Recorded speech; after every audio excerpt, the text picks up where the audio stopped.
Unrefined hydrocarbons, I don't mean to be rude, but oil in its purest form just seems somewhat crude, yet with heat and distillation this petrol stuff is brewed, which we used to find in garages before Brexit was construed and we had HGV drivers and weren't quite so royally screwed. Now the forecourts stand empty and patience is thinning, but Boris has a plan. God, this could be just the beginning. Yes, gasoline has always been the cause of distant wars and strife, but last week in Welling, London, someone even pulled a knife like a modern-day Dick Turpin, growled your petrol or your life.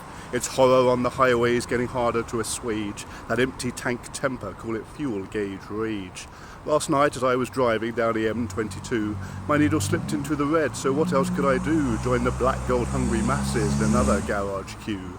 Then, just as I had dreaded, that green pump unleaded held a notice that was headed out of order, so I threw a teeny tiny tantrum.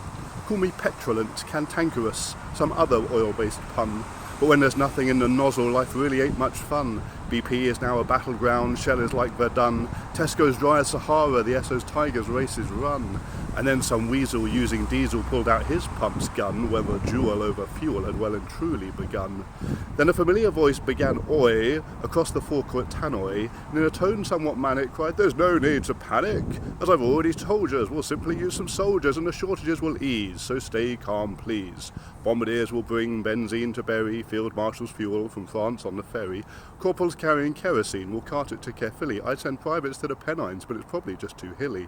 So in short, people of Britain, please don't be quite so silly."